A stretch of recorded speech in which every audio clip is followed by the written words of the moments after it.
Good morning. I'm calling to order this meeting of the House Workforce, Labor and Economic Development, Finance and Policy Committee. It is it March 24th? Thank you. And I'm Representative Dave Pinto, one of the two co-chairs of the committee, along with Representative Dave Baker. Members, we have a number of bills up and a presentation from Deed. We're going to start with our minutes. We do have a quorum, and in the absence of Chair Baker, I'll ask, Vice Chair Mecklen, maybe I'll ask you if you would mind to move approval of our minutes from March 18th. So moved. Thank you, Vice Chair Mecklen. Members, any additions or corrections to those minutes? Seeing none, all in favor of approval of the March 18th minutes, please say aye. Aye. Any opposed? Okay. Motion passes. Thank you. We have our minutes. And so, members, we're going to be shifting bills around a little bit in the order. We're starting with Chair Frazier's bill, House File 4097. This is a fiscal bill, so just the motion from Chair Frazier is just bring it before the committee. And Chair Frazier, if you can present House File 4097 to us. Give me a second to pull up my docs. I was slated last. So you were slated last. Yes, you've been bumped all the way to the beginning. We were kind of missing a few authors and a couple things happening. And no problem, Mr. Chair. Thank you. Sure. Every bill. Oh, and there is an amendment, and so Chair Frazier, if you want to move the amendment to House File 4097 and just tell us what's going on with it. Mr. Chair, please do move the amendment. The amendment is adding another $1 million to the bill that I'll be discussing today. If you need more detail, I can have staff walk through it. Okay, we can see if folks have questions, but otherwise we're just getting the bill in the shape the bill's author wishes. That's correct. Okay, so members, any further discussion on the A1? Not hearing any. All in favor of approval of the A1, please say aye. Aye. Aye. Any opposed? Okay, so the bill is amended, and Chair Frazier, please present it. Thank you. Thank you, Mr. Chair. Members, small businesses are central to every one of our districts. They employ nearly half of Minnesotans' workforce and help drive local economies, but many entrepreneurs, especially those without traditional access to capital or business resources, face real barriers when starting or growing a business. That's where these programs come in. For about 15 years, the Emerging Entrepreneur Loan Program and the Small Business Assistance Partnership Program have helped connect entrepreneurs with trusted advisors, community lenders, and the capital they need to succeed. House File 4097 strengthens that work by adding $2 million to the Emerging Entrepreneur Loan Program, revolving loan account, and $1 million to the Small Business Assistance Partnership Program, distributed through organizations that already have contracts and proven track records. These programs operate through a competitive process, ensure funding reaches both Greater Minnesota and the metro area, and require reporting to the Department of Employment and Economic Development so we can track outcomes and maintain accountability. Many of us likely have small business in our districts that have benefited from these efforts, which is why the programs have historically received strong bipartisan support. So I want to thank my co-authors, Representative Wayne Johnson, Representative Pete Johnson, Representatives Lesnicar, and Representative Norris for their partnership on this bill. With that, Your Chair, I will yield to testifiers. Thank you so much. So we'll go to the testifier. If you can please identify yourself, welcome, and then proceed with your testimony. Morning, Chair Pinto. My name's Zach Tabbitt. I'm the Vice President of Economic Opportunity at the Initiative Foundation, located in Little Falls. We serve the 14 counties and 2 Native nations located in central Minnesota, and I'm here today to talk about the importance of the Emerging Entrepreneur Loan Program and the Small Business Assistance Partnership Program. Not only for the Initiative Foundation, but this is also an important program for our peers across the state. These programs support the delivery of both technical assistance and lending capital to small businesses across central Minnesota and beyond. Additionally, these programs leverage private investment into small businesses by providing banks with lending-ready clients and by filling gaps in capital stacks. An example of this work includes one of the most popular restaurants in St. Joseph, which draws crowds from across the state for incredible food and atmosphere. The owner accessed the Emerging Entrepreneur Loan Program and has successfully paid that loan off. Another example is Yashir Kombucha in Brainerd. This business has been supported from the very beginning through technical assistance and training provided through the Small Business Assistance Partnership Program. This has helped the owner operate more effectively and to be a prepared loan client as he's accessed loans for expansions with both banks and gap lenders. These programs are even more important now because of changes to federal funding at agencies such as the SBA, USDA, and the CDFI fund. Many of the federal funding sources we have utilized to support our work are paused or are no longer available. This includes SBA Prime Awards, the USDA's Rural Business Development Grant Program, and Technical Assistance Awards through the CDFI Fund.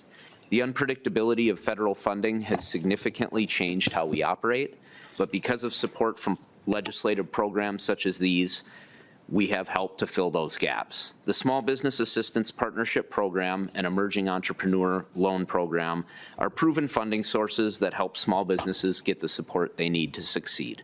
Thank you for the opportunity to testify today. I'm happy to answer any questions. Thank you so much. And Chair Frazier, I think that's your only testifier that you brought in, correct, sir? That is correct, Mr. Chair. Thank you. We'll see if there's any other public testifiers. Anybody else wish to testify in the bill? So seeing none, we'll close testimony. I will have a question, but I'll just see if any members do. Maybe I'll do mine and as folks are thinking. So I wanted to have Deed just tell us about, so the funds in the bill as amended would come from the Minnesota Forward Fund, and if Deed can just provide, Mr. Bowdery can just really just educate members of the committee about that fund as we'll be heading into budget season. Yeah, I forgot to tell you something about the interest. And so if you can identify yourself, Mr. Bowdery, and then proceed. Mr. Chair, members of the committee, Devin Bowdery, Government Relations Director at Deed. The Forward Fund is a program that was passed in 2023 for large-scale business expansions. I want to say $400 or $500 million was appropriated at that time. And right now, I think we're sitting at about 113 million or so left in that fund. So Okay. that's the remaining balance. All right, thank you. Yeah, maybe just stay up there, and we'll see members. Is there any discussion or questions? Representative Mueller. Thank you, Chair Pinto, and thank you, Chair Frazier, for the bill. I'm looking at trying to, as I'm unfamiliar with this, as I'm new to the committee, it says this is for emerging, where am I at here? For the Emerging Entrepreneur Loan Program. Are there any requirements of it can only be within the first 5 years that the business existed, or can they continue getting this funds in perpetuity? Chair Frazier, if you know, or Mr. Bowdery. There's no particular timeline. Mr. Bowdery, maybe we'll have you, yeah, please. Mr. Chair, Representative Mueller, no, there's no particular early stage, but it's usually targeted toward small companies looking to grow or upscale a little bit. Representative Mueller? Oh, Representative Mueller. Thank you, Mr. Chair, and thank you. I guess, when I look at programs like this, I think it's really important, especially as I'm looking at places in my area, as people are starting their own businesses. Of course, having a business-friendly economy would also helpful, but when we talk about emerging businesses, I guess I would really encourage, and again, maybe this has been going on for a while, but if this is supposed to be for emerging businesses, I would hope that we would be able to say, okay, let's continue on, and if you're successful in this, let's get you started, and if you're successful, then you don't need to be applying for this anymore. Thank you, Mr. Chair. Thank you so much. We'll see if any other questions or discussion. And so seeing none, we'll go to Chair Frazier to finish, and maybe.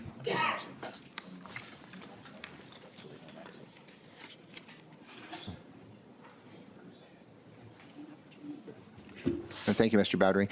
Chair Frazier, we'll go to you to close. Maybe you can just talk about, in your close, part of your thinking about drawing these funds from the Forward Fund for this purpose. Chair Frazier. Yeah, and let me just, Mr. Chair, if I may speak to Representative Mueller's question, because I thought it was a great point. And we should note that once they've gone through this Emerging Entrepreneur Program, there are when they're successful, there are other programs and they can then draw from. They would not be continuing to access this program. So that duly noted, and I think they had worked out a way to address that particular issue that you raised. So thank you for raising it. Mr. Chair, the request for the extra $1 million coming from the Forward Fund is actually coming from an interest account that these funds are drawing. So it's not drawing directly from those funds, but from the interest that is accrued over the years from the Forward Fund program. And Mr. Chair, I'll just confirm that your amendment, I think, changed the original $2 million to be coming from the Forward Fund as well, rather than the general fund. Correct. So probably just, if you can, as you close, just sort of the thinking in terms of drawing funds from that fund, and I guess anything else you want to say about the bill.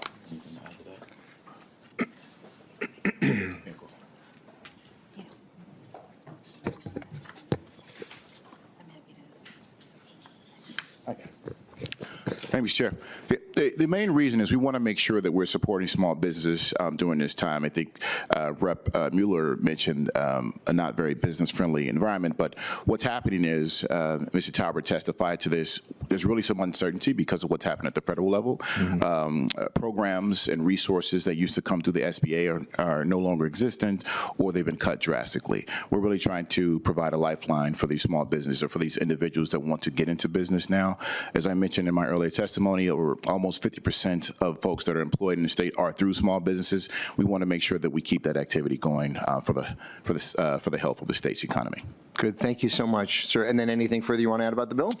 No, looking forward to support. It's what we need now. We've identified an issue, and we're coming with solutions. Thank you, Mr. Chair. Thank you so much, Chair Frazier. And members of the public, a reminder that at the end of this week, it's the end of our policy deadlines, but then after that, we'll be having discussions about whatever budget actions we're able to take in the committee. We're going to have to sort of see where things stand, but this is something we'll consider at that point. So for now, the Chair lays over House File 4097 as amended. Thank you, Chair Frazier. Thank you to your testifier for traveling and coming to the Capitol. We really appreciate you being here. Thank you so much. And thank you, Mr. Bowdery, as well.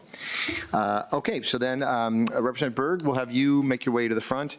Members, House File 3878, the next bill up, is one that we discussed last week and had laid over the time, but the plan is to bring that to a vote. Representative Berg moves House File 3878 for a referral to the State Government Finance and Policy Committee. I think that's the full name of that committee. But Representative Berg, we're discussing that because of the relationship with the airport, that seemed to be the correct next destination. You do have a DE2 amendment, and Representative Berg, my understanding is that that amendment is, although it's written as a DE, it really is, that was more for stylistic purposes, and it's really the original bill, but then just a narrowing. And so you are moving the DE2 at this time? Yes, thank you, Mr. Chair. Thank you so much. And I might ask Mr. Gehring from House Research, who's stepping in for Ms. Shalene, to just make sure we all are clear about what the DE2 does. Mr. Gehring. Mr. Chair, members, sure. So the DE2 amendment, as you said, is styled as the DE2, but the changes are primarily in the definition section. So I'd point you to lines 1.6 and 1.7. The definition of covered airport narrows the scope of the amendment to just the MSP airport. And then also the definition of covered worker, which starts on line 1.8, refers to an ordinance adopted by the MAC that includes a list of specific types of services and functions that are covered. I'm happy to share a copy of that with the committee members if they would like to see it. Okay, thank you so much. And my understanding, Representative Berg, is this was in response to some of the concerns expressed last week of a significant narrowing of the bill. Thank you. Members, we'll see if there first is any discussion or questions regarding the amendment. Seeing none, so then all in favor of approval of this author's amendment, the D2, please say aye. Aye. Any opposed? Okay, the amendment passes. And so, Representative Berg, if you can please talk about House File 3878 as amended. We'll see if there's any final discussion and then go to a vote. Representative Berg. Thank you, Mr. Chair. So with the amendment, it just, as was mentioned, narrows the bill to just the main Minneapolis-St. Paul airport, and it also narrows the scope of the employees covered under it. So just to be perfectly clear, pilots and flight attendants are paid by the airline they work for, not the airport they might be at. For example, if I leave Minneapolis-St. Paul Airport and I land in Detroit, I don't start getting paid by the Detroit Airport or JFK. I am paid by my airline, and so no flight crew would be covered under this. These are just the folks who work in our airports, who keep them clean, who bring loved ones to the planes via wheelchairs or carts, and really make our world-class airport what it is. And they're simply asking for fair wages and benefits. I do have folks here if there are questions from the committee. Thank you so much. Yeah, and we did have public testimony last week, so my plan is to go pretty quickly to a vote, but we'll see. Representative Bakeberg, you have something quick here, Representative Bakeberg. Yeah, thank you, Chair Pinto. Thank you, Representative Berg. Just a question on the DE. I'm looking at line 1.20, the quality service wage. So have you had conversations about potential legal conflicts with this bill, and particularly, from my understanding, a majority of the workers are represented by a union. Mm-hmm. And linking all of the wages with this quality service wage, how does that interact with their negotiated contracts that they have, and particularly the benefit rate that's designated by MAC, and then there's some federal pieces there too. So how has that worked out with this bill? And Representative Berg, obviously, if you want to call somebody up, phone a friend, welcome to do that too. Representative Berg. Yeah, that is a great question. Thank you. I will have Sam Diaz come up and address that. Yeah, thank you so much. And so once you get settled in, if you can identify yourself, and then love to get the answer to the question. Welcome. Morning, Mr. Chair and committee. My name is Samantha Diaz. I'm the Deputy Chief of Staff of SEIU Local 26. So, Mr. Chair and Representative Berg, thank you for the question. So on the federal, just to try to go through a couple of the questions that you raised, it's important to set the context that this is not a foreign concept. The pegging wages and health care to the federal McNamara SEA. There are over a dozen airports that have some form of peg already to the SEA. And so what the McNamara Service Contractor Act is, it requires contractors and subcontractors performing services under prime contracts in excess of $2,500 to pay service employees in various classes, no less than the wage rates and fringe benefits found in the locality. And so that's just what the SEA is, and I just want to make sure that I'm answering the other parts of your question. I think there's a concern about the legal, the legality of it, or potential conflict with. Yep. Again, this is done in airports across the country. Again, over a dozen, and this model was after the Healthy Terminals Act in New York and New Jersey, and so drafting with federal law and ERISA in mind to ensure that there is not that federal question. Thank you, Representative Berg. Back to you. Yeah, thank you. I'm not sure you answered the question specifically, but I'll just, for the sake of time, just make my point and my concern. And I understand that this is done around the country. I think you said 12 different airports that do this.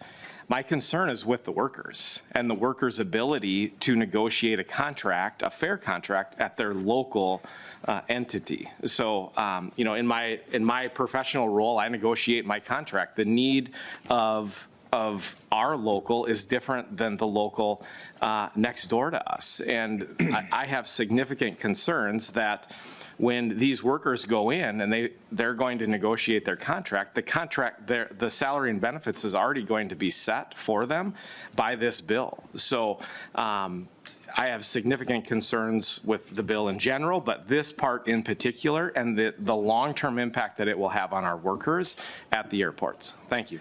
Thank you so much. And I'll let Representative Berg, I'll let you respond in closing. We're getting members added to the list. Just a reminder, we had a very robust conversation about this. So I was going to let Vice Chair Mecklen close on behalf of the GOP side. Representative Schultz, do you have something very quick, sir? You had fairly robust discussion last time, I remember. Representative Schultz, you got something that you want to ask or say now?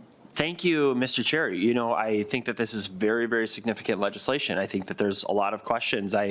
We've done in other hearings a lot of litigating of the legislation that's before us. So I don't want to feel rushed when we're in deadline week. I understand you don't want to feel rushed, but we did litigate this quite a bit last week, and we do have a number of other bills. So and then we changed this bill, Mr. Chair, and there's big changes. As an example, do we have an idea? My understanding is this changes the scope for the Metropolitan Airports Commission, and I'm really curious as to their perspective on this change in the DE.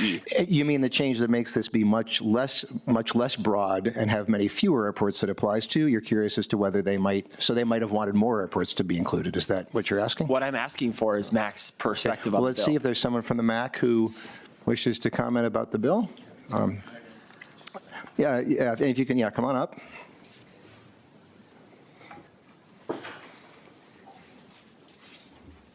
And I will ask you to, we will need to move on pretty quickly, so I'll ask you to provide a brief answer if you can, and then we're going to go to Vice Chair Mecklen. Good morning, Chair Pinto, members of the committee, Mitch Killian, Metropolitan Airports Commission. First of all, I want to make sure that you understand that we're not supportive of the overall bill. We think it will make us less competitive both when we're going out to recruit air service and also when we're trying to recruit and get investments in our concessions business. You discussed that at the last hearing, I know, quite a bit. To the amendment, few issues with that for us. First of all, if you think of the Metropolitan Airports Commission like a city, we're like your local city government, and we have 800 employees, police, full-time fire, cut grass, plow snow, accounts receivable, accounts payable. That's 800 employees that we do, and we have a small HR department that oversees and administers for those 800 employees. There's another 20,000 plus badged employees at the airport. And this bill would now put our small HR department in charge of administering wage and benefit packages as directed by the federal government for 20,000 plus employees. And so can you imagine for your own local unit of government, if you would place that on your city hall to be, now you're the administrator, you need a small labor department that has to administer that program. I would also add to the overall bill, would you put this bill on your local community to have you be competitive when you're trying to compete with surrounding communities that don't have it, and maybe even national businesses that might come in? So I just leave it at that, because that's the point to the amendment, I think. Thank you so much. Thank you. So Vice Chair Mecklen to close. Thank you, Chair Pinto. Looking at the fiscal note, it says that there is no cost to this. However, when you read down below, MAC believes there is a strong likelihood this bill, if passed into law, would be challenged in court, and therefore MAC estimates it would incur significant legal expenses. Representative Berg, has you taken this into account, like what that would look like? Representative Berg. Thank you, Mr. Chair, and thank you, Vice Chair Mecklen. What I took into account in this bill is the workers who have been patiently waiting for a living wage and benefit package that works for them. Most of us have between 4 and 6% of our whole total package go towards health care. For these workers, it's more like 20%. So we are trying to get workers a level playing field so that they can continue to do the work that makes Minneapolis-St. Paul a world-class airport and take care of their families. And when we discuss these kinds of issues, it is always the lowest paid workers who suffer in these scenarios, and we're just trying to make sure we're taking care of our workers. Representative Berg is concerned about them. I know we're all concerned about them on this committee, so we're taking care of them with this bill. And Vice Chair Mecklen. Thank you, Chair Pinto. Well, and I can appreciate that. Perhaps, I mean, they have a union that negotiates for them, correct? And it sounds like perhaps that's not working out so well. If they're being represented by the union and they have a less than sufficient, as you call, health care plan, which we kind of hearing that from a lot of groups these days, maybe that's part of it, is that I don't think we have a health care problem. We have a health insurance problem in this nation. And it's become quite unaffordable rather than affordable. Thank you, Chair Pinto. Thank you so much. Vice Chair Greenman, you have a quick thing? Yeah, I do, and I agree with you, Representative Mecklen. We have a health insurance problem, a health care problem, and I think this is a great bill. And we had a bunch of workers here who were here asking us for this. So with that, Mr. Chair, I'd like to ask a roll call. Okay, a roll call having been requested. There will be one to Representative Berg to close on your bill. Thank you, Mr. Chair, and thank you, members. I'm so excited to hear Vice Chair Mecklen call out the health insurance problem we have in this country, and we certainly are going to do work on that in other committees. Thank you so much for considering this today. I recommend a yes vote. Thank you so much, Representative Berg, for your work. So with that, Representative Berg renews her motion that House File 3878 as amended be recommended for referral to the State Government Finance and Policy Committee, and we'll have the clerk take the roll on the bill. Chair Pinto? Aye. Chair Pinto, aye. Vice Chair Mecklen? No. Vice Chair Mecklen, no. Vice Chair Greenman? Aye. Vice Chair Greenman, aye. Representative Berg? No. Berg, no. Rep Berg? Aye. Rep Berg, aye. Rep Frazier? Aye. Rep Frazier, aye. Rep Hussein? Aye. Rep Hussein, aye. Rep Pete Johnson? Aye. Rep Pete Johnson, aye. Rep Wayne Johnson? No. Rep Wayne Johnson, no. Rep Kozlowski? Kozlowski, aye. Rep. Kozlowski, aye. Rep. Mueller? Mueller votes no. Rep. Mueller, no. Rep. Schultz? Schultz, no. Rep. Schultz, no. Rep. Zelenskar? Rep. Zelenskar, no. Chair Pinto, there are 7 ayes and 6 nays. And I do want to note, Madam Clerk, that Chair Baker is absent today, which is why his name was not read. And so there are 7 ayes, 6 nays. However, under the power sharing agreement that we're operating under, the bill does not pass. The motion fails. Thank you, members, for the discussion about it. And thank you, Representative Berg, and thanks to those who are here and are working on behalf of workers. With that, members, we're going to, I don't believe Representative Jones is here.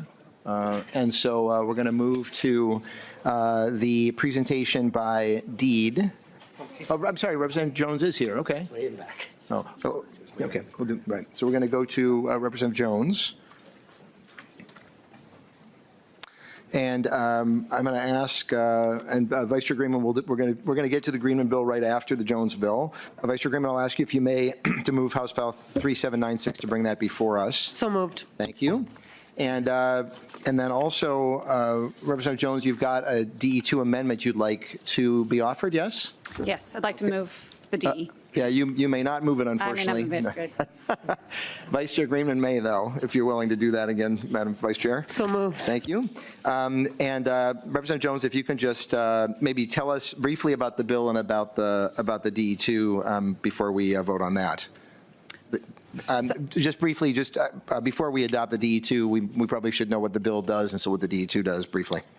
Yes, so thank you, Mr. Chair and members of the committee. Yeah, this bill is basically giving employees the right to sit, a reasonable expectation of that where it is suitable. And the DE2 is clarifying some language. We had some back and forth with the Department of Labor and Industry, so they helped us kind of tighten up the bill in some ways, and then also providing a penalty for violations of this. Thank you so much. And members, I'll note, my plan is to lay over House File 3796, not to go to a vote today. I will do the author the courtesy of amending the bill in the way she wishes. So we'll just see if there's discussion or questions. And if not, I'll ask all in favor of approval of the DE2 amendment, please say aye. Aye. Any opposed?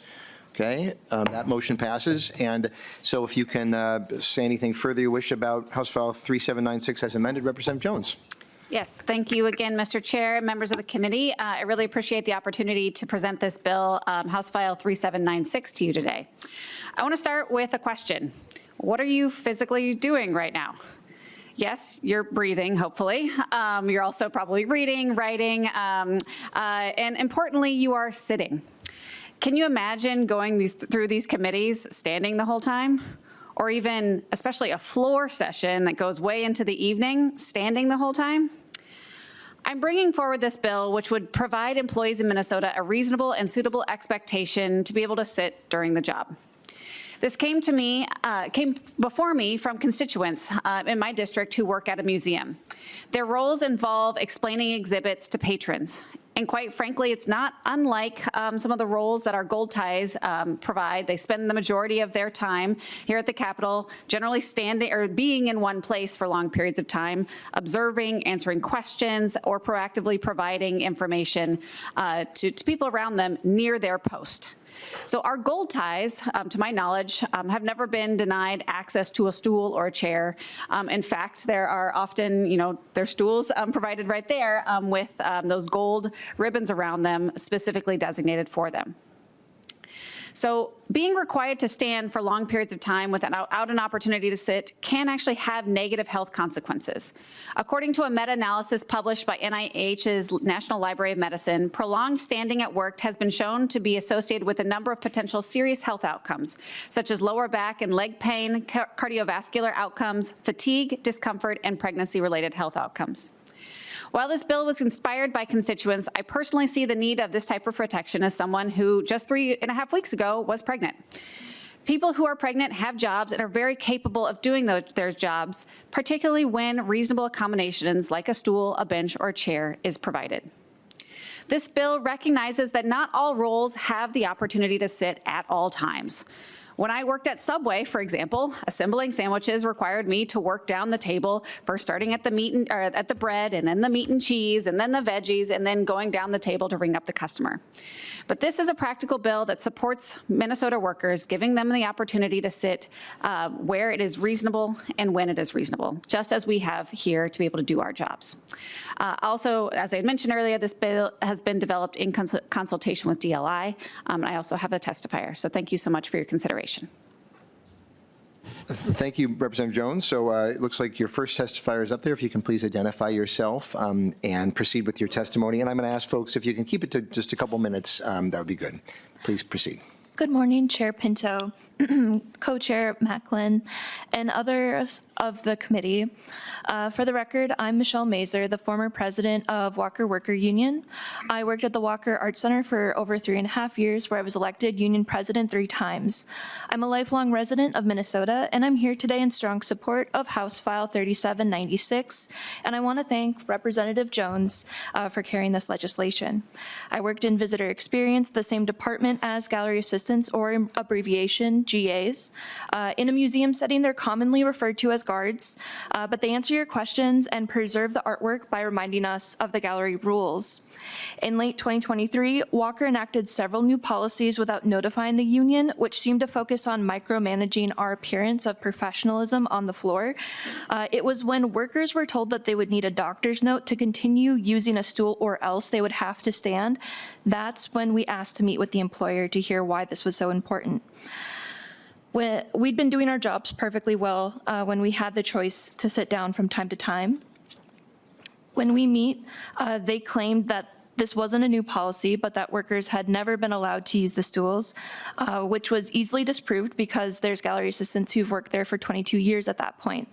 Still, they maintained that we couldn't, claiming one anonymous complaint that they never produced. We stand on Italian terrazzo floors made up of the hardest flooring materials, which is marble and granite, certainly less forgiving than concrete.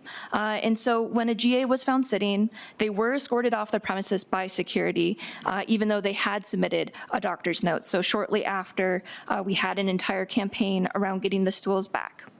We gathered over 600 signatures on our petition. We wrote a letter to the museum director signed by a majority of our bargaining unit. We handed over 50 postcards from union members to the head of education detailing their experiences. Patrons filled out comment cards urging Walker to allow their staff seating. We tabled in the sculpture gardens. Artists featured in the Walker reached out to offer support. One artist reached out after having just built cushioned benches as functional art pieces for the galleries, and they had them pointedly described on the plaque as being, quote, available for all to use. The overwhelming response to our campaign was, this is silly, just let them sit. We just recently closed up our contract, but seating was not something the employer would budge on, and we have 4 more years of this contract. We aren't coming to the legislature on a whim. We've done everything to address this on and away from the table. Also, forcing us to stand does cause actual health problems. NIOSH conducted studies that consistently reported increased reports of muscle pain, back pain, cardiovascular problems, and poor pregnancy outcomes. Finally, I'll note that we arrived here because there is precedent for this. Suitable seating was the law in Minnesota in 1887, and it remained in effect for 80 years. It only referred to women, which is probably why it was repealed. Meanwhile, other states like Wisconsin just eliminated the gendered language. Making this change to Minnesota statute would not make us a national outlier. And to quote the old law, the goal to, quote, permit the use of such seats by such employees to such an extent as may be reasonable for their preservation of their health, end quote, is a goal that should ring true for all today. Thank you for considering House File 3796. I'm happy to take any questions. Thanks very much. Thanks for being here and for your testimony. I'm going to ask the next 2 testifiers if you can come up, Lauren Schothorst and John, I'm not sure how to pronounce your last name, sir, but Beshi. And then there'll be one more testifier after that. I think, Ms. Schothorst, I think you're up first, and so once you get settled in, if you can please identify yourself and proceed. And again, with both of you can keep it to just a couple minutes. Ms. Schothorst. Good morning, Mr. Chair, members of the committee. My name is Lauren Schothorst. I'm the Director of Workplace Management and Workforce Development Policy for the Minnesota Chamber of Commerce, a statewide business organization representing 6,300 businesses and over 500,000 employees across the state. The majority of our members are small and mid-sized businesses. The Chamber appreciates the opportunity to raise a few questions about House File 3796, a seemingly simple piece of legislation requiring employers to provide seating for employees that might not be so simple to comply with as drafted. We have some fundamental definitional questions or scenarios to try and get a better sense of, as language that is up for interpretation can lead to litigation risks and unnecessarily subject a business to penalties if the employer doesn't guess correctly. What does the nature of the work reasonably permits the use of seats mean? It does not say when chairs are reasonably permitted and when it does not. Does this apply to the assembly line worker? Does this apply to seats at a packing line? Placing chairs where workers need to move could create obstructions to work, safety, and possible OSHA situations. How is that to be accounted for? Would nurses be legally entitled to sit in patient rooms while making rounds? Is an employer supposed to provide an employee with a chair while stocking lower shelves? Does a fast food employer have to install seating in the line preparing food directly for customers? Who determines what is considered an adequate number of seats, and what does reasonable proximity mean? Also, what does per violation mean? Is that for each employee, for each day of employment, per each chair, or per each not chair? In each possible discrepancy over the interpretation of these requirements? The point of the bill seems to be to allow workers to work while seated, but as drafted can be confusing. Reasonable people can have a legitimate disagreement on what is reasonable. Placing a penalty on employers for not complying with a vague statute is inherently a violation of due process. As we shared in the Senate, this bill introduces a vague but potentially consequential new requirement on employers of all sizes and industries. As a result, we ask that the committee continue to work on the language before advancing it. Thank you for the opportunity to raise these questions and issues of concern about the bill today. Thank you, Ms. Schothorst. Yes, and to confirm, the plan, in fact, is to continue it, to lay it over today and have further discussion, but thank you. Mr. Beshe, welcome to you, and please identify yourself and proceed. Thank you. Good morning, Chair Pinto, members of the committee. My name is John Beshe. I'm the State Director for the National Federation of Independent Business in Minnesota. I want to thank you all for the opportunity to provide comments in opposition to House File 3796. Just for context, NFIB represents about 10,000 small and independently owned businesses throughout Minnesota, and our members span every industry and serve local communities throughout Minnesota. NFIB opposes this bill, which requires employers to provide suitable seating for employees and to permit the use of those seats when the nature of the work reasonably permits. First and foremost, we do not believe that it is necessary to create a new state law to address this. Small businesses are already grappling with a growing list of workplace mandates, and we don't believe that the legislature needs to involve itself in every single workplace situation. With that said, we do have some specific aspects of this bill that cause particular concern and give rise to additional questions. Small businesses often operate in tight spaces that simply make it impracticable to maintain an adequate number of seats in reasonable proximity to the work area. This can be especially true in certain industries such as retail, food service, and hospitality. Depending on the workplace, small business owners could be forced to reconfigure their workspace and purchase additional equipment, all things that come with a cost that is difficult for small businesses to absorb. We are also concerned that this bill introduces some highly subjective concepts, such as maintaining an adequate number of seats and ensuring that such seating is located in reasonable proximity to the work area. Again, depending on the workplace, what constitutes reasonable proximity could vary depending on the perspective of the employee and employer. What is reasonable proximity for one employee may not be reasonable proximity for another. Similarly, what constitutes an adequate number of seats is vague and could be very much open to interpretation. For a small business owner without a dedicated HR or legal department, the subjectiveness of this requirement will make it nearly impossible to know whether they are truly compliant. Finally, this bill includes new punitive measures for failure to comply, which exposes small businesses to even more penalties and fines, even in instances where they may have acted in good faith. This is especially concerning considering the subjectiveness of some of the requirements that I previously mentioned. I want to thank you all again for the opportunity to provide comments, and we respectfully ask that you oppose this bill. I understand that it's being laid over, but those are our comments regarding the bill. Thank you, Mr. Beshe.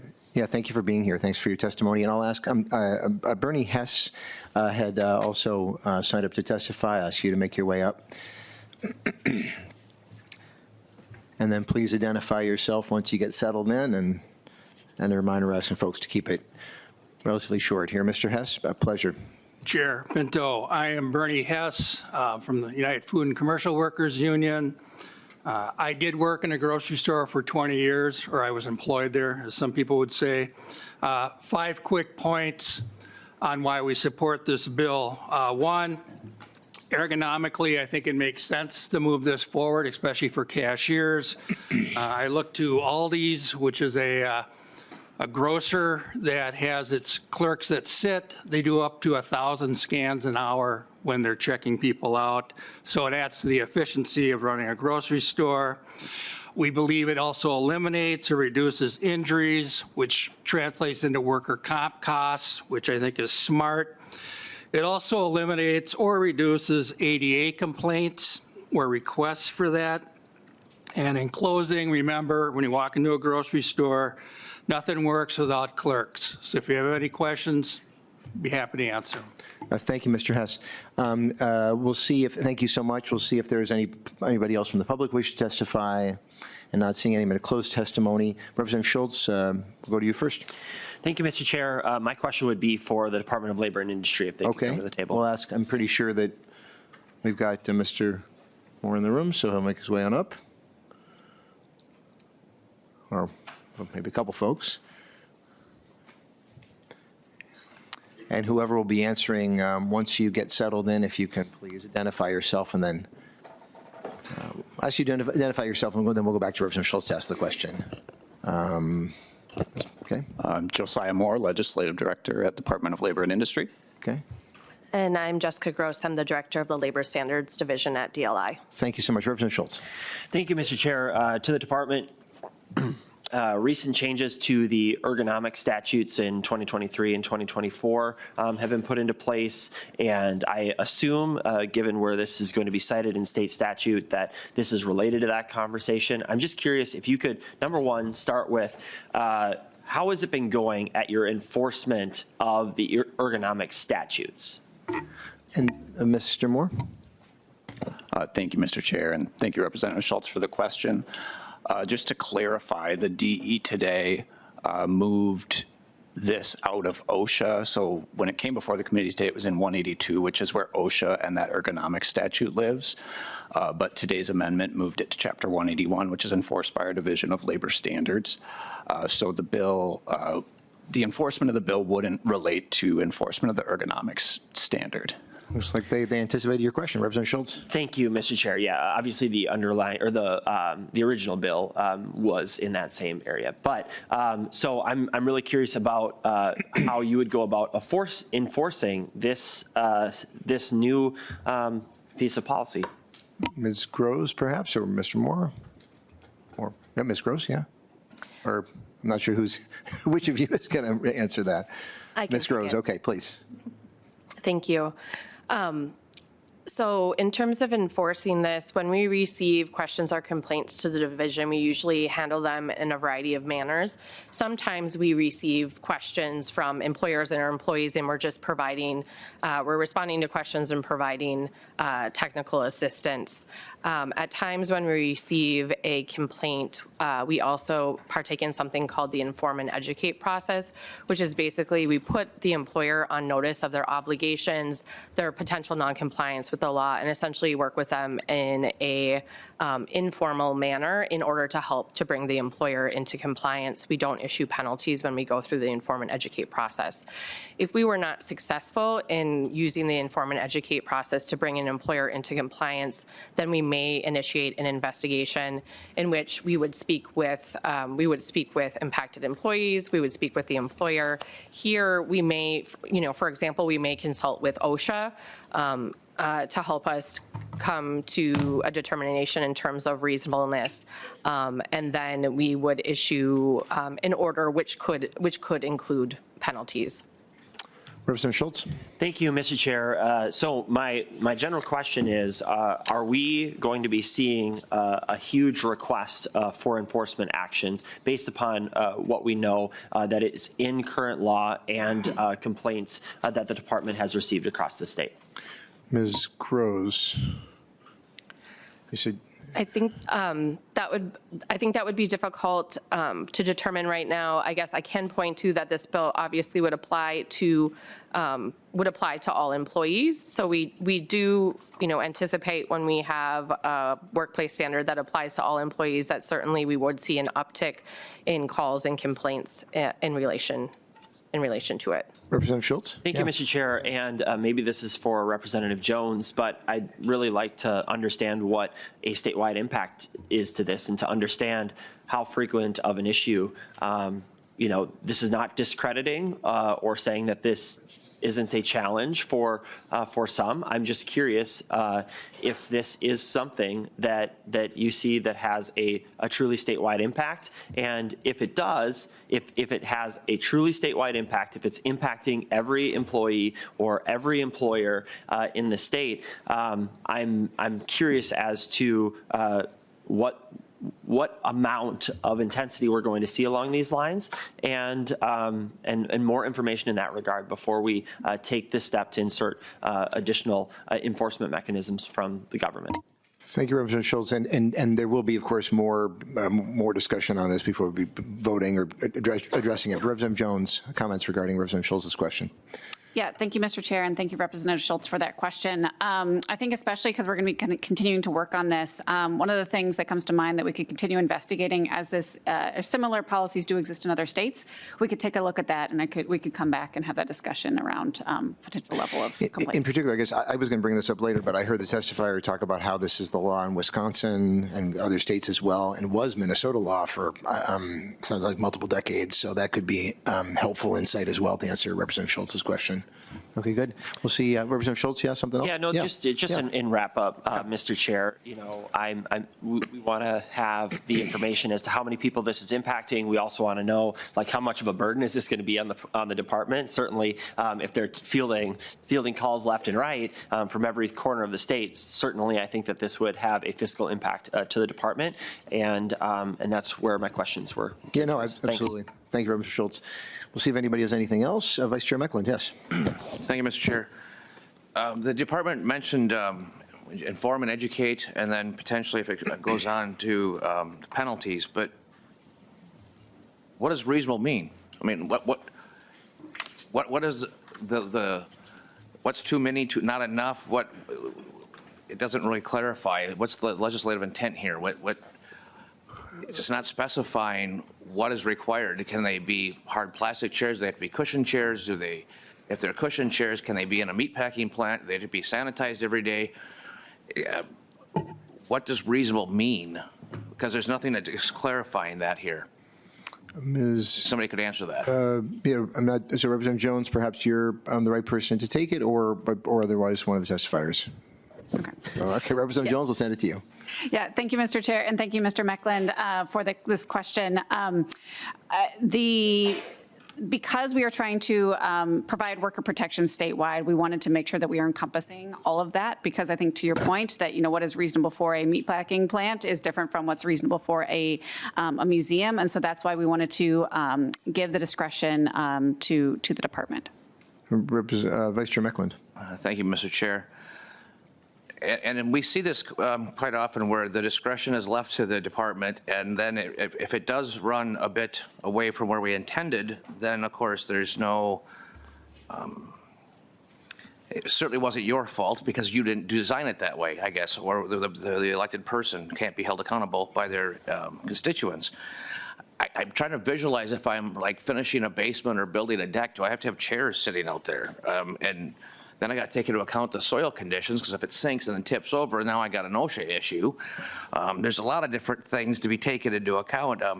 But this sounds like it's stemmed out of a museum. Why are we not focusing on the museum that's not accommodating their employees, rather than trying to blanketly cover every employer with yet another mandate that may or may not fit into their small little kitchen, because greasy floors, tight spaces, as was mentioned by many, and then to leave it so openly vague to just say reasonable and let somebody else decide what reasonable means.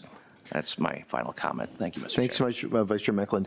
I'm not, I think, not seeing anybody else. I'll send it to you, Representative Jones, to close and to respond to any of that. I'll note that I am interested in how this works in other states and the past Minnesota law. I'm getting information that it was repealed in the 1970s, so it's actually in place for a long time. So understanding how that works, and I may be able to just note that it's quite common in laws that we do use the word reasonable or reasonably, and then there's some case law that builds up to interpret that. But Representative Jones, closing on your bill.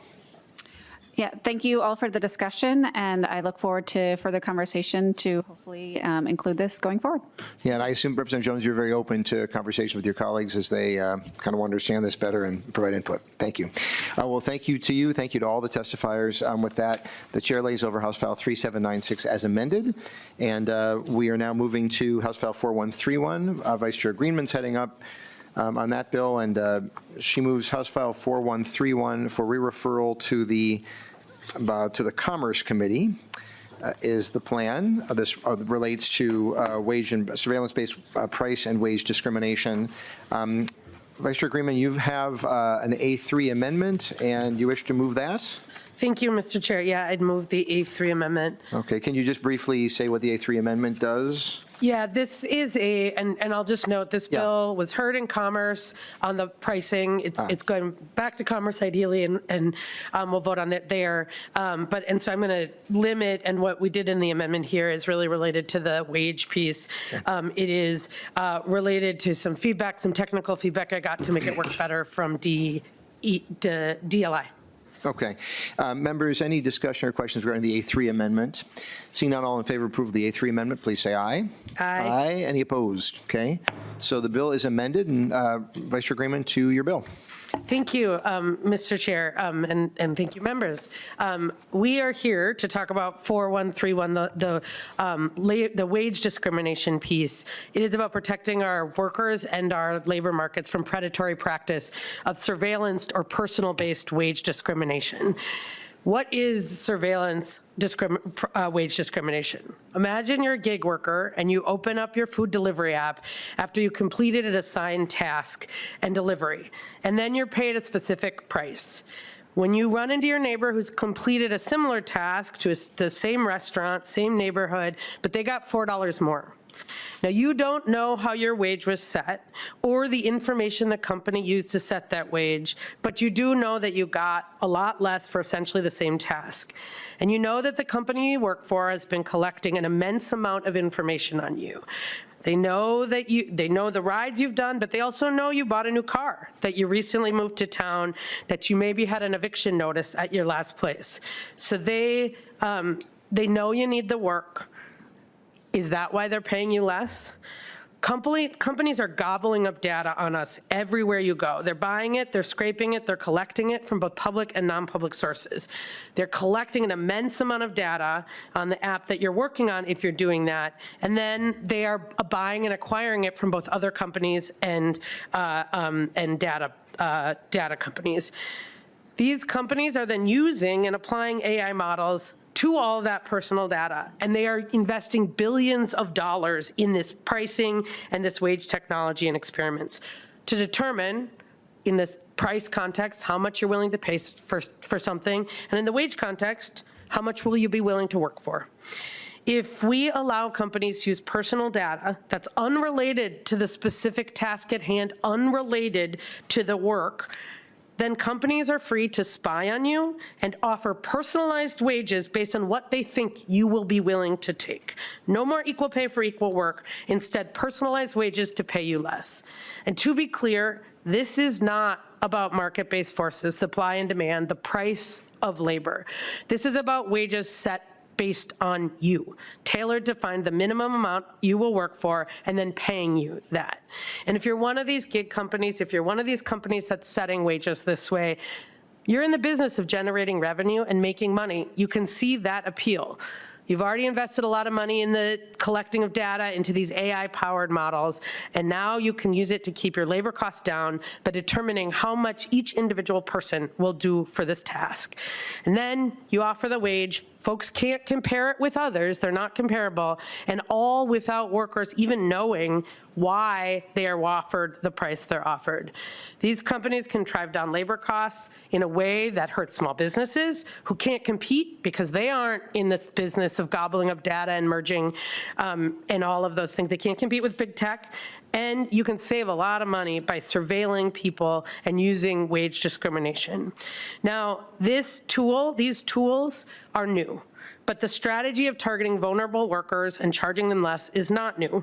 Before anti-discrimination laws, companies paid people of color less, they paid women less, they hired children and paid them less.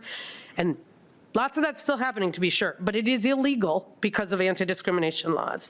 Because as a matter of policy, we believe people should be paid based on the work they do and not based on how desperate you are to get a paycheck. But economic vulnerability is not a legally protected class. And now companies they have this information on you, even information you haven't shared, can use that. The scariest part is that they refuse to even share exactly the data they are using, collecting, or informing their decisions about how they assign you wages.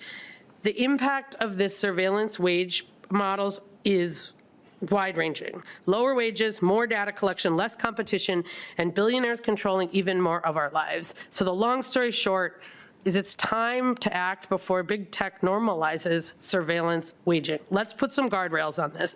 What this bill does is it bans the practice of surveillance-based waging, defined as using an automated decision-making system to inform individualized wages based on surveillance data regarding the workers.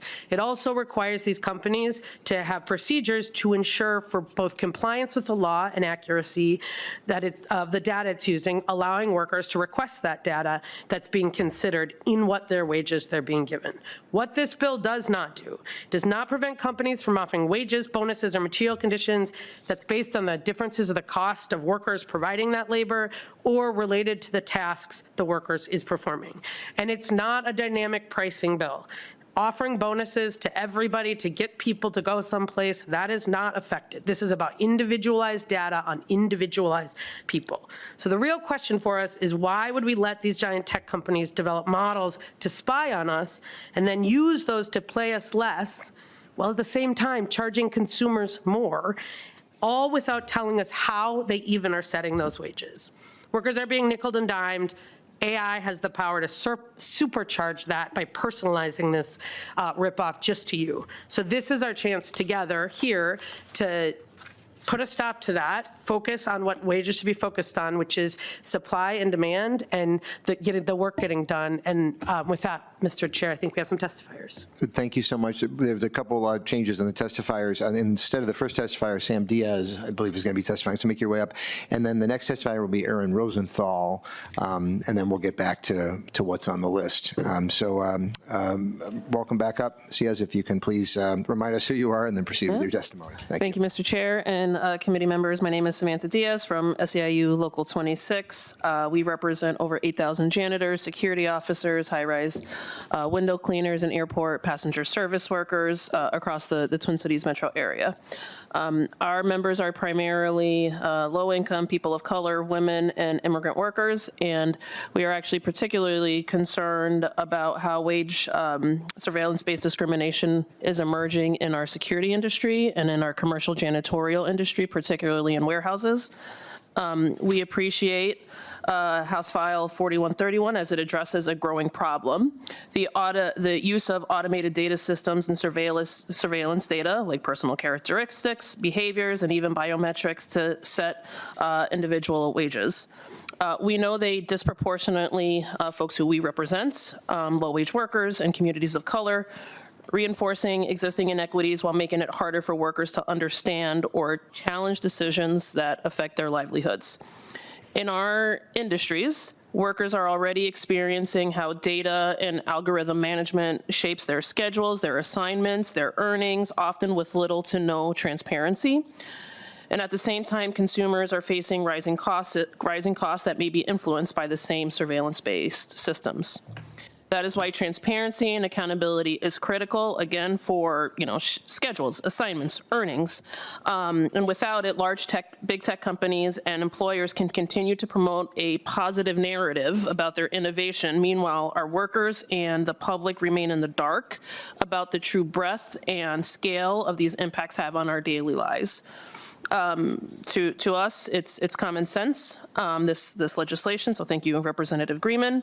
And it also ensures that companies cannot use surveillance data to unfairly discriminate in wages while allowing legitimate pricing differences based on real costs or recognized discounts. So thank you for the time. And thank you so much. And then Aaron Rosenthal, please identify yourself and proceed with your testimony. Thank you, Chair Pinto, members of the committee. For the record, I'm Aaron Rosenthal, the research director at North Star Policy Action, a think tank dedicated to improving the lives of working Minnesotans.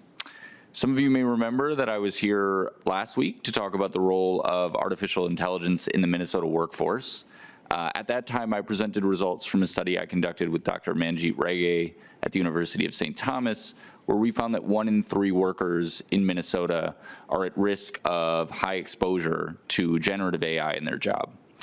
1 in 3 workers is a lot, but in many ways it's a significant undercount of the impact that AI will have. And one of the ways in which it is an undercount is surveillance wages. When surveillance wages are allowed, as have already been described, it's not 1 in 3 workers who are at risk, it is every working Minnesotan that is now threatened by having AI impact their work. And the harms of that threat are significant. First, it violates fairness in the workplace by creating a system in which the employer knows the rules and the workers do not. Workers often don't know what data is being collected about them, how that data is being interpreted, if that data is even accurate, and how it's being used to influence their pay. That makes it extremely difficult for workers to know when they are being treated unfairly or to challenge it if they are being treated unfairly. Moreover, wage surveillance like this raises significant privacy concerns, especially if workers' personal data is being collected and utilized without their knowledge. Second, wage surveillance undermines the basic principle that wages should reflect the work being done. I would hope that we all believe pay should be based on the job performed and the value of it, not on a hidden calculation about how little a particular worker can be induced to accept. Third, surveillance wages open the door to exploitation of economic vulnerability. Imagine a company using personal data to conclude that a worker is carrying significant consumer debt. In a fair labor market, that vulnerability would not be a reason to offer lower pay, but under a surveillance wage model, that same debt can become an opportunity for an employer to push wages down. That is what makes surveillance wages so disturbing. The same circumstances that make a worker economically vulnerable can become a basis for paying them less, creating a vicious cycle of AI-powered poverty and exploitation. Notably, wage surveillance is not just about ride-sharing apps, so that's often where the focus goes. Gig work may give us some of the clearest examples of its use, but make no mistake. The rising power of AI opens the doors to substantially more data collection and utilization in almost any work arrangement. Without regulation, surveillance wages could become an increasingly common feature of contemporary work across sectors. To stop the pervasive spread of this model, we should, at a minimum, insist on 2 principles. First, wages should be tied to the work performed, period, not to data unrelated to the task at hand. None of us should want a future in which someone is offered a lower wage because an algorithm predicts that they will become pregnant. Second, workers should know what data is being collected about them and used to inform their wages, helping to maintain a balance of power between employers and employees. Without these basic protections, we are allowing compensation to be shaped by hidden surveillance and unaccountable systems, building a labor market where privacy is diminished, power is concentrated, and past vulnerabilities become a powerful tool for future wage suppression. Thank you. Thank you very much. Thanks for your testimony. Thanks for your work. I'll ask the next 2 testifiers to both make your way up, Jerome Brogy and Jonathan Cotter.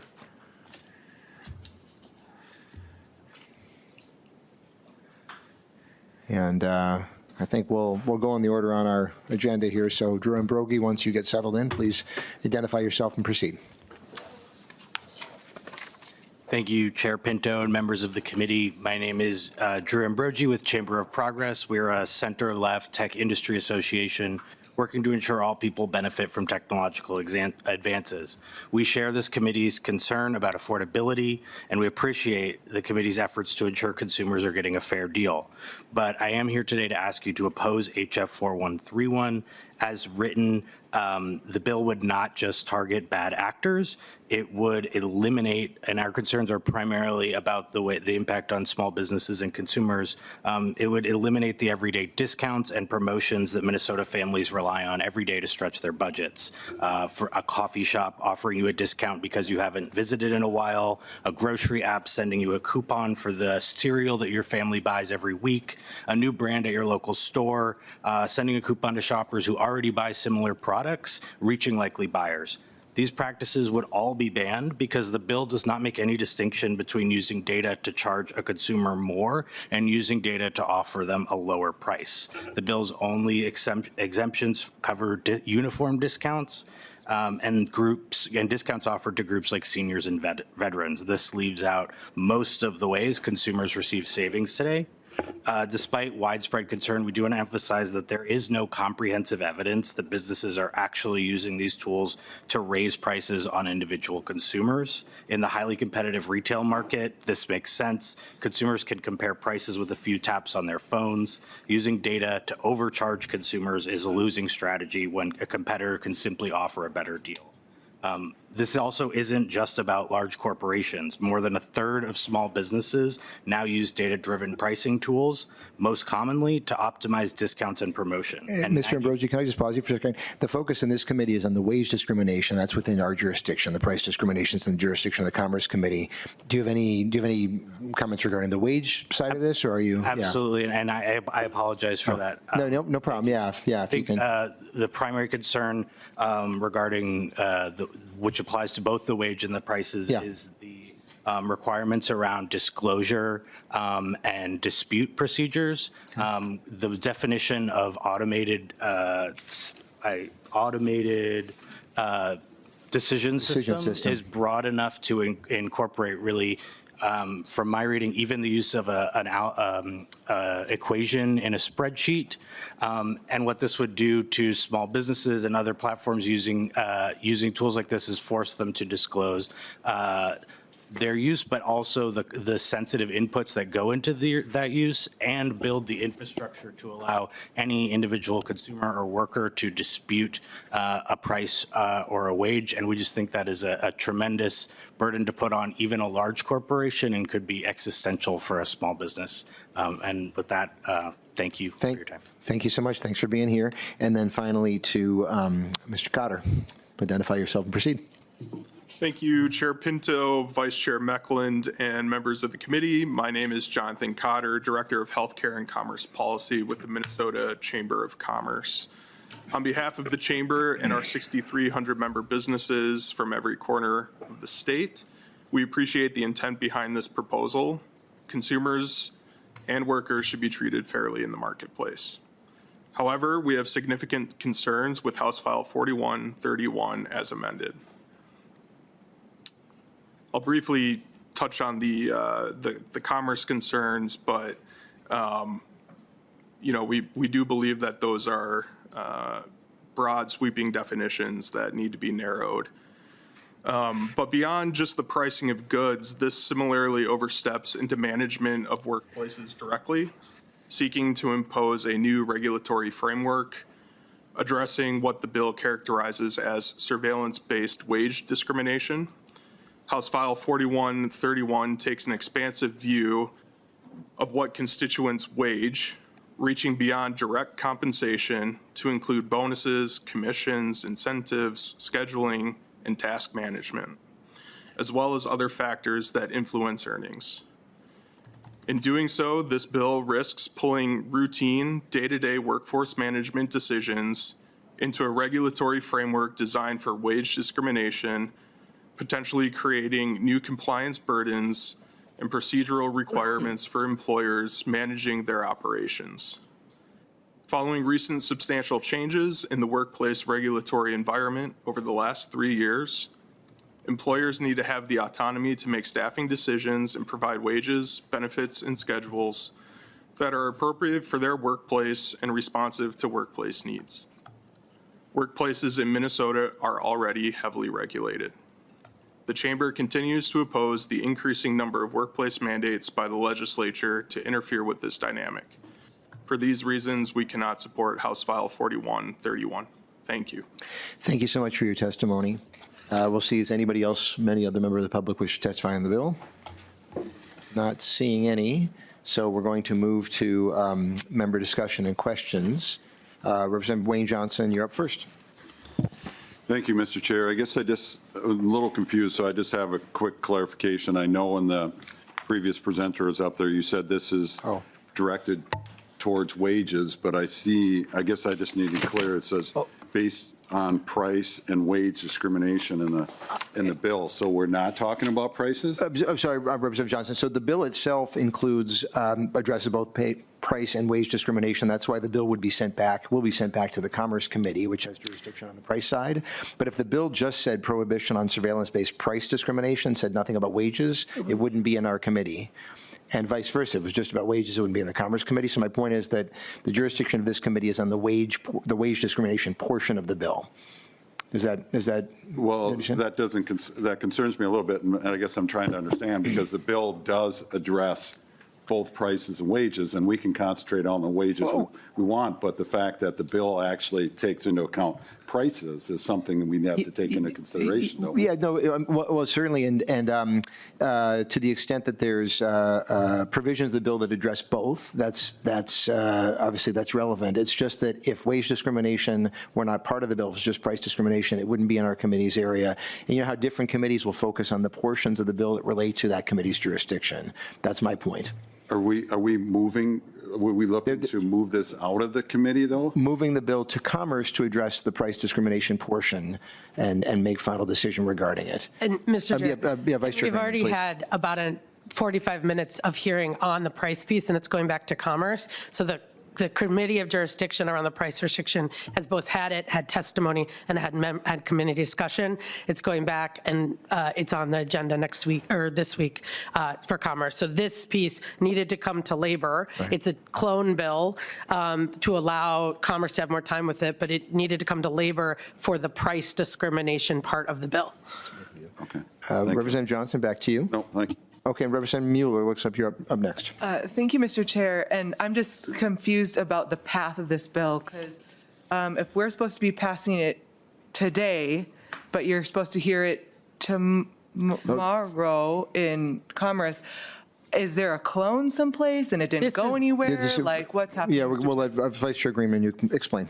Thank you. The original of this bill, it's the same bill, was heard in Commerce 2 weeks ago, and they laid it over partially to then we put it here, and in order to hear this piece, it is the original bill is being heard there, but it is the language, the labor language, could go in that bill or could not, based on what happens in this hearing. Representative Mueller, is that kind of? Thank you, Mr. Chair. So from what I'm understanding from the research we're looking at, the original bill is 3794. Right. And laid over, but we're trying to meet deadlines, so we're trying to do this new thing here. Just confused about why we're hearing multiple things at the same time. And I understand we're only focusing on one part of the bill. I get that. Yeah. For a person that has had to have a bill sent to multiple committees, sometimes for no reason, I am wondering why we're trying to dual track this right now at deadline week. Well, I think the purpose is to make sure that each committee that has jurisdiction will hear and decide on the portion of the bill within its jurisdiction. That's the goal. Vice Chair Greenman, is that correct? Yeah, that is the goal, and this is happening all over committees since I've been at the legislature. It was important that we had this labor provision, or this provision around wages in this committee, and so I got it cloned right away in order to make sure it got here and could be heard on the schedule. And maybe I'll just add, we want to make sure that a portion of a bill that's in a committee's jurisdiction has a hearing in that committee and then gets a vote in that committee, and so that's the goal. So we now will have that happen in our committee. Representative Mueller, back to you, though. Thank you, Mr. Chair. And, Representative Greenman, came in at the same time as you. We are in the same freshman class. And so while I have heard of people who have wanting to have clone bills because they have separate things that they're looking at, I honestly have not seen someone who said, I have one bill that I want passed, and I know I have to have it at multiple committees. If we think about the cannabis bill that went to 13 different committees, and that's why they started it super early. And so again, for someone who's had to have a bill go to multiple different places, I'm just saying the dual trackness makes this a little confusing for me, and it makes me, I get it. I'm just saying I haven't seen this practice as common as what you're talking about. And I'll maybe say I have seen it quite a bit. I understand your concern, Representative Mueller, and I think the most important thing is we want to make sure that each committee, like for example, if wage discrimination didn't pass through our committee, that would be a major concern. So we want to make sure our committee makes a decision about that portion. Representative Schultz, to you then. Thank you, Mr. Chair. Representative Greenman. This is in 325D. And my question for you is, if this is having to do with wage discrimination, shouldn't that be under the jurisdiction of the Department of Labor and Industry? Vice Chair Greenman. Thank you. And I appreciate that question, and I appreciate the work, because because this is dealing with a very narrow issue, which is about the data, using surveillance-based data as it applies to basically the price of labor, right? That price of labor could be to an employee, it could be through a contract, but what we're talking about here is setting that price that you are paying someone to do a task. It felt consistent and congruent to do it as an unfair trade practice. Now, it is not a discrimination bill. It is not dealing with that. If you are interested, and I think that Representative Gottfried's bill may take a different approach, but this is an approach that I think they're pursuing in Colorado, because it is specifically dealing with the data side of using, and as you heard from the testifiers who spoke mostly to the price side, they are saying it operates in the same way, and that's how we chose to do it. I thought simplest to address it. Representative Schultz. Thank you, Mr. Chair. Yeah, I'm actually pretty curious about this, whether or not the Department of Commerce would have enforcement mechanisms for wage discrimination. And I guess I'll start with that first question. Vice Chair Greenman. Thank you. The way that this enforcement mechanism works, and again, I'd love to work with you on mechanism if you want to, this is going to Commerce, and so we're not passing it directly to the General Register if you want to talk about it. The way that this works is the way other unfair trade practices work when we're limiting that, and so it would be through private right of action in the public interest and the Attorney General's office. It doesn't actually have a commerce regulatory structure right now. It's the same way that we do other unfair trade practices that in statute. Representative Schultz. Thank you, Mr. Chair. So my question that I think gets to the heart of this piece of legislation to begin with is this something impacting workers in Minnesota today? And to understand its scale today. We, as a legislature, can always seek to be preventative. We can always seek to address things that are hypothetical. And I would especially like us to center ourselves there from a perspective of, if we pass legislation, we are impacting commerce, the way that our economy has the ability to grow, and how these systems are set up. And that oftentimes could come as a detriment to the future of work and the growth in our economy. And so I'm really curious as to how this is currently impacting Minnesota's workers. Vice Chair Greenman. Thank you, Mr. Chair. And you raise a really important question, because as you heard, right now, workers don't know. We don't require disclosure. And we heard in the misclass task force a year and a half ago, we heard a gig worker say, I believe I'm being paid less for the same job, and I believe it is this. And we had Uber come and say, that's not this. And I said, well, what are the inputs you're putting into this price, or to this price of labor, to this contract you say you have? And they wouldn't tell us. They said that's proprietary. That's part of why disclosure is here. We believe, and on the surveillance pricing side, we know, because they're saying it on earnings calls. On the surveillance wage setting side, we know they're running experiments, but They don't actually, we do not have a disclosure law, which is part of this bill, but if you want to talk about, I think, as Mr. Rosenthal talked about, ensuring that there's actual transparency around what information is being collected, around how that information is being used, actually is how we will tell. So I do actually believe there's a problem, and I think that the resistance of these companies, as we've heard, to even disclosure is part of it. This is a lucrative business practice. So I think we are both fixing a problem that, as we heard, right now we're seeing in the gig economy and has potential to spread everywhere, as we've seen. But the disclosure piece is a key thing of right now, we don't know. We don't require it even as regulatory disclosure to our agencies. Representative Schultz, finding. Thank you. It would just appear that this piece of legislation needs more work. I imagine that Representative Greenman will continue to work on those things, whether that's talking about which section of statute it should be in, whether it is understanding a greater scale as to the people who are impacted by it. And thirdly, from that, Mr. Chair, I think it's really about the enforcement mechanism too, to ensure that we're caring for workers and the future of our economy well. Thank you, Mr. Chair. Thank you. And I'll let Vice Chair Greenman respond in your final comments if I can. So let's move on a little bit. Representative Pete Johnson. Thank you, Chair. Before I get started, I would like to request a roll call on this one. Okay, there will be a roll call. Thank you, Representative Greenman, for bringing this forward. I want to think about what we're actually talking about here. We've heard about some process concerns or some process concerns about maybe the enforcement of it, but the underlying problem of having workers bid lower and lower and lower for work that we all say provides value, and that's whether that's an Uber or Lyft driver, whether it's when we talked about Uber for nursing a couple weeks ago, where they put these things out and they have nurses bid lower and lower on these different shifts. This is a problem. I mean, this is literally a race to the bottom in wages, like how we can bid as low as possible for our labor when we should be looking at it in a much more holistic effort, putting guardrails in place so that we don't have these things continue to take advantage of our workers. The concern about hypotheticals. We just heard a bunch of hypotheticals about putting seats in dirt. And that's why we should vote this bill down, because of these hypotheticals. We hear that.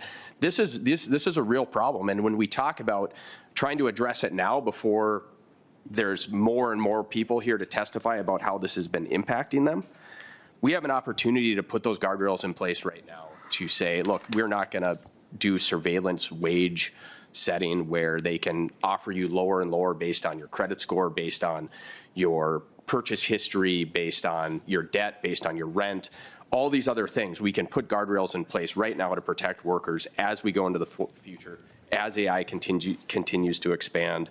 And I just appreciate the bill. Thank you. Thank you so much. Representative Kozlowski, did you have something? Yeah, okay, yeah, Vice Chair Macklin, I'll close with you for your side. Representative Kozlowski. Thank you, Chair Pinto, and Representative Greenman for bringing this bill forward.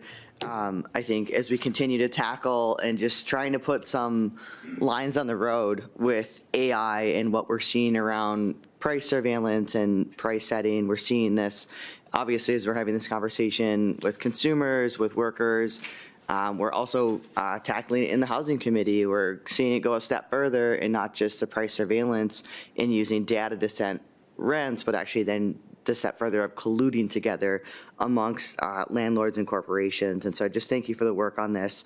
I want to bring it back to something that you talked about, which was that how this is really purposely opaque. And I'm particularly concerned, as you talked about, just the giant gap around the discrimination and the legal risk, frankly, that it puts businesses at who are using these tools, but also the workers. I mean, we know that Staples and Amazon got caught. The reason that this got caught in the first place is that people noticed, oh, by zip code, if they were a member, that they were getting different pricing.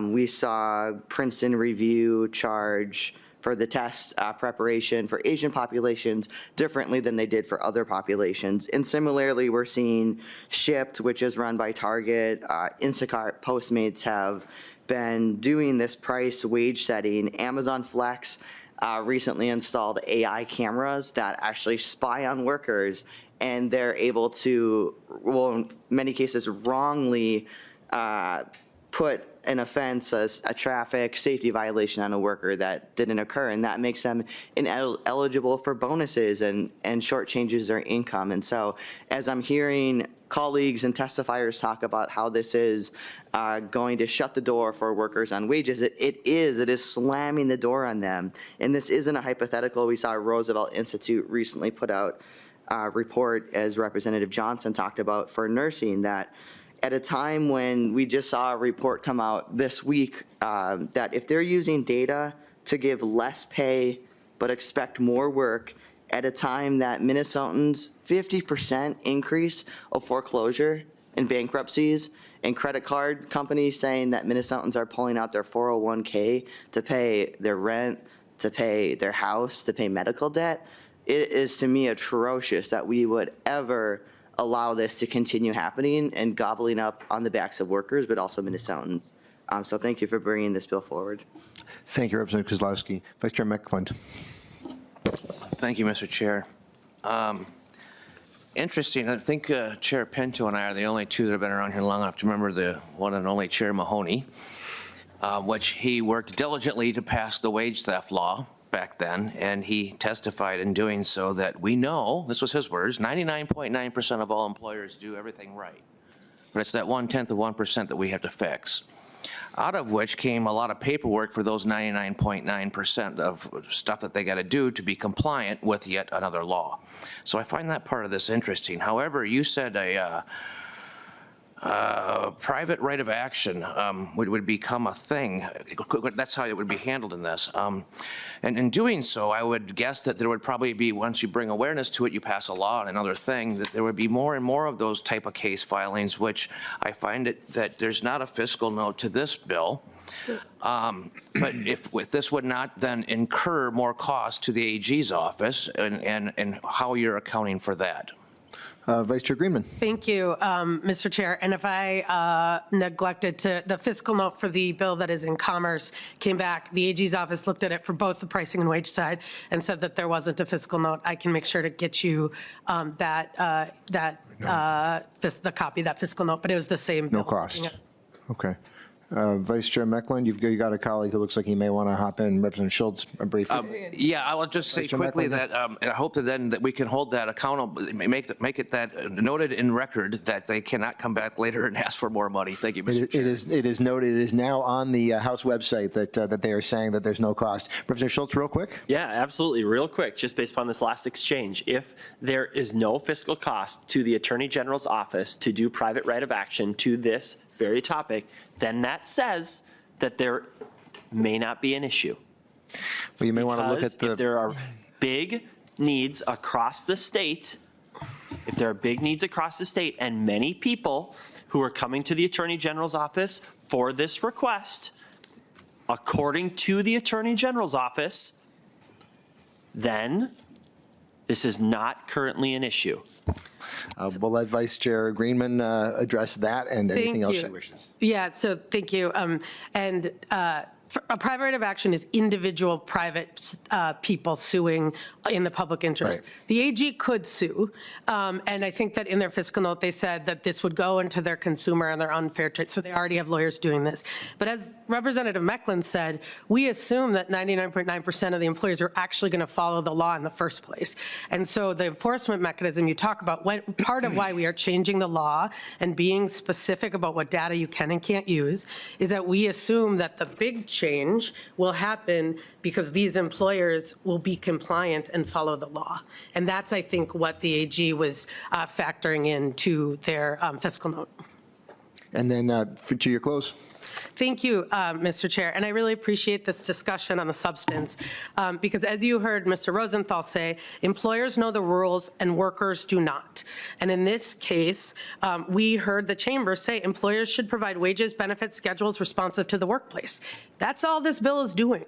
It is saying that you cannot use personalized data that is not related to the task that people are performing or those workplace demands to set wages. So if we don't stop this, we are green lighting what we know is starting right now, and we know is spreading, that companies to be able to spy on you and then offer you a personalized wage based on how low they think of a wage you'll be willing to take.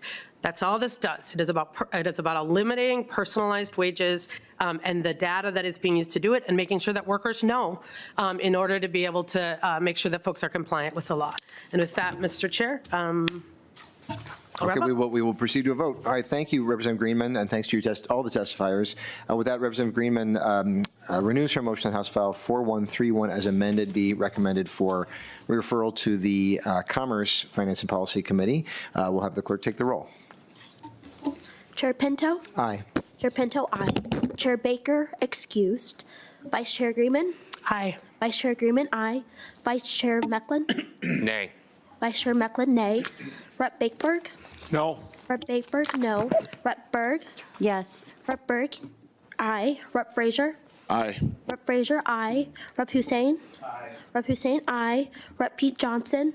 Aye. Rep. Pete Johnson, aye. Rep. Wayne Johnson? No. Rep. Wayne Johnson, no. Rep. Kozlowski? Aye. Rep. Kozlowski, aye. Rep. Mueller? Mueller votes no. Rep. Mueller, no.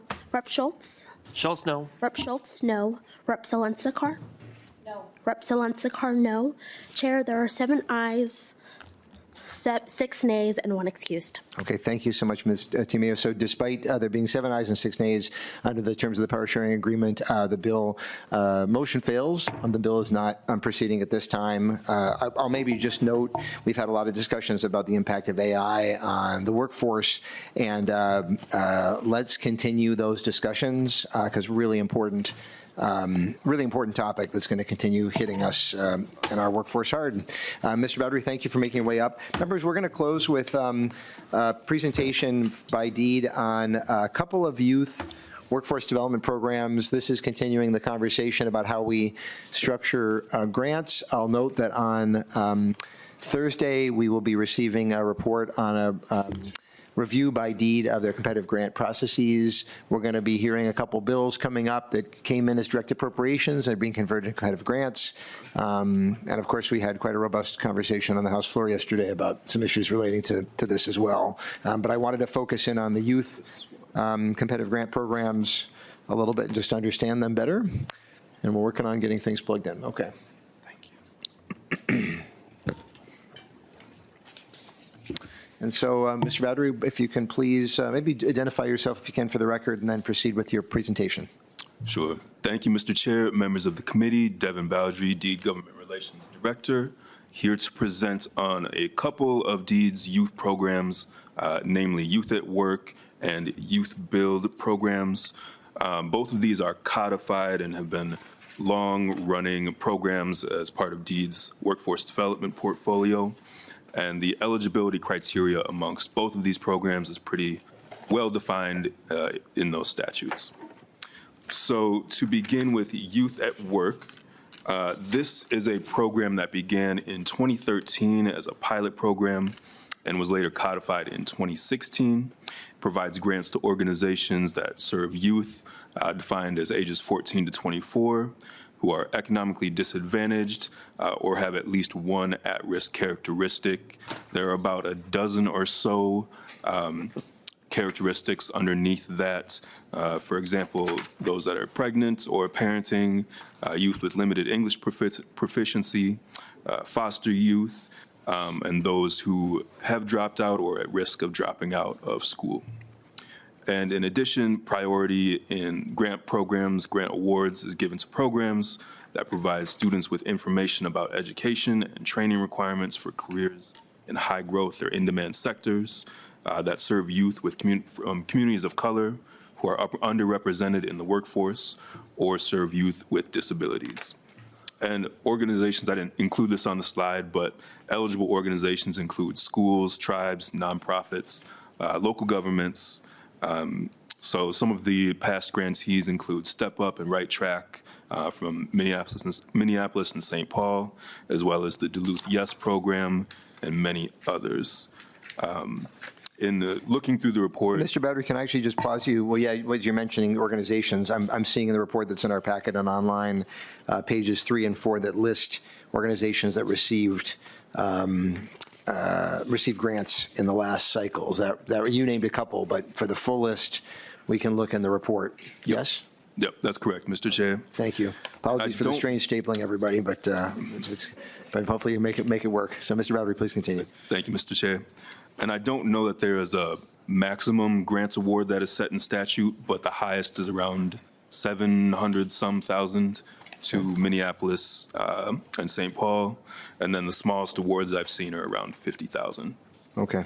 And we can see those award amounts right in the report that's in your packet, members. So, okay. Eligible activities include employment preparation, job training activities that support youth and industry-recognized credentials with specific industry certifications, paid internships and work experiences, financial literacy trainings, academic support activities that prevent youth from dropping out of school, and post-secondary education support activities. So really geared around sort of a young person's first job experience, first milestone in life. And just highlighting a few of the Youth at Work outcomes, close to 11,800 youth served, 78% being from a community of color, and 17% served with youth served that have a disability. And also in the report, you'll find much more detailed, disaggregated outcome information from this program. Mr. Bowdry, just pausing on this slide for a second. Members, I'm interested in the outcomes issue, right? Because we want to know, like, what are we actually getting? I mean, knowing the number of youth served is one thing, but we want to know, like, actually what's happening. I'm seeing this line towards the bottom that says attained work readiness and/or education goals. Mr. Bowdry, are those goals that are set by the young person themselves? And, like, can you just expand on what that means? Because that does feel like a pretty good outcome. If you set a goal and then you achieve the goal, that's great. But can you just expand on that? Yeah, I'd have to check back on some of the more details, but given this is geared to at-risk youth, so both this program and the YouthBuild, working on trying to get keep kids in school and kind of help them complete their education or an equivalent. So like with the YouthBuild program, you'll see some outcomes that are students that completed their high school degree or at least got back on track to completing that. So those types of outcomes. Okay, maybe interested in more on that, though. Okay, yeah, and please keep going, and I want to make sure we at least have a couple minutes for questions, so. And moving on to YouthBuild, at a very high level, this serves at-risk youth, largely in the construction sector, with a dual purpose of having them work on restoring housing for particularly the homeless, and sort of a social service component to their work. And I'll get into more of that in a coming slide. So eligibility, youth must be between the ages of 16 to 24, so slightly different from youth at work, but that's set out in statute. Youth that have not completed a high school diploma or its equivalent, and again, those that are at risk of dropping out or have dropped out, and also economically disadvantaged or eligible for the high school graduation incentives program, which is codified under 124D.68. Currently, there are about 10 YouthBuild grantees. The maximum award is $150,000, and similar eligible organizations, nonprofits, school districts, local governments. Some of the organizations that have received awards include Arrowhead Economic Opportunity Agency, Central Minnesota Jobs and Training Services, and Goodwill Easter Seals. Program components, so each award must be based around these 4 items, and this is set in statute. So first, an education component, which requires participants to complete or work toward their secondary education or literacy advancement. Work experience, which provides vocational skills training, and I'll get into some of the eligible construction activities on the next slide. Job readiness skills, so at least 20% of programming must provide job readiness skills, job search, placement, assistance, and particularly within the building trades, unions, self-employment, or other employment opportunities. And lastly, for criteria, leadership training and peer support, each program must provide meaningful opportunities to develop leadership skills, problem solving, and negotiating. Eligible construction activities include, and rehabilitation projects include those that are for residential units for low-income families or individuals or homeless people, improvements to energy efficiency or environmental health of a residential facility, and facilities and incidental structures which provide education, social services, health services, gardening services, and serve low-income communities, families, or individuals. And again, outcomes similar to Youth at Work. These are much more disaggregated within the report, but this one served 5. And actually, I might, rather than having you read every detail, every word on the slide, we'll just sort of have this available. Maybe I'll have you push to the, to just talk about the funding, the final slide. And if folks have questions regarding the outcome slide, yes, they can ask that and then see the amounts. Last slide here is just a recap of what it was funded at last session. So Youth at Work, $750,000 each year from the general fund and $4.348 million from the Workforce Development Fund. And with Youth at Work in particular, the demand almost always exceeds what we are appropriated. So in this last go round, we had about 4 times more in ask, about 80 applicants to the program. And YouthBuild receives about $1 million a year, and funding has been built into the base and is typically stable year to year for these programs. And just want to end on a note about the RFPs for youth programs in particular. These come out the winter before a budget year most often, so that we can get applicants into the process and time it, the awards and the funding with when school lets out, so that programs are ready for the summer. Good. So, and the programs are ready for funding during a budget year too, so we can get going quickly. Members, we're obviously, it's pretty tight on time, but I want to squeeze anything in that anybody has. Representative Johnson, Wayne Johnson, and we'll go to, I just have a quick question, Mr. Chair. Thank you. I'm just, the ages between 14 and 24, just curious, why 24? How was the upper age determined as what a youth is? Mr. Bowdry. Mr. Chair, Representative Johnson, it's set out in Minnesota statute, and I think it also aligns with federal Workforce Innovation and Opportunity Act definitions for youth. So just trying to keep. Okay, thank you. And, it is, and so Youth at Work is codified at 116L.562, so ultimately that was a legislative decision and certainly one we could change if we wanted to, Representative Hussain. Sorry, I thought I saw your hand. Maybe I did. Maybe you didn't. Okay. Was there anybody else then has anything that they wish to add? Maybe, and I believe that the Youth at Work was a significant increase in funding this past biennium, as I recall. I'm seeing Ms. Ang nodding, and I believe that YouthBuild is a federally required program, Mr. Bowdry, or it's Mr. Chair, I don't know if federally required. There is a federal analog program. There's a federal youth bill that runs through the U.S. Department of Labor. None of that money runs through us. Organizations apply directly. Okay. And I guess I'll just use this as an opportunity to ask organizations that are working with young people, we'd love to hear, Chair Baker and I would, ways in which, Youth at Work is a pretty broad program, ways in which it is not working for you, where you'd say, oh, well, we would not have been eligible for that or wouldn't work for us in some way. We'd like to know that about that program, and then that'll be true for programs in other areas of our budget as well. So not seeing any other hands. Mr. Bowdry, thank you so much. Vice Chair Meckland, any preview you can provide for tomorrow? Thank you, Mr. Chair. Yes, we'll be hearing a couple bills, break law and paid medical leave. I think are 2 of them that are up for tomorrow.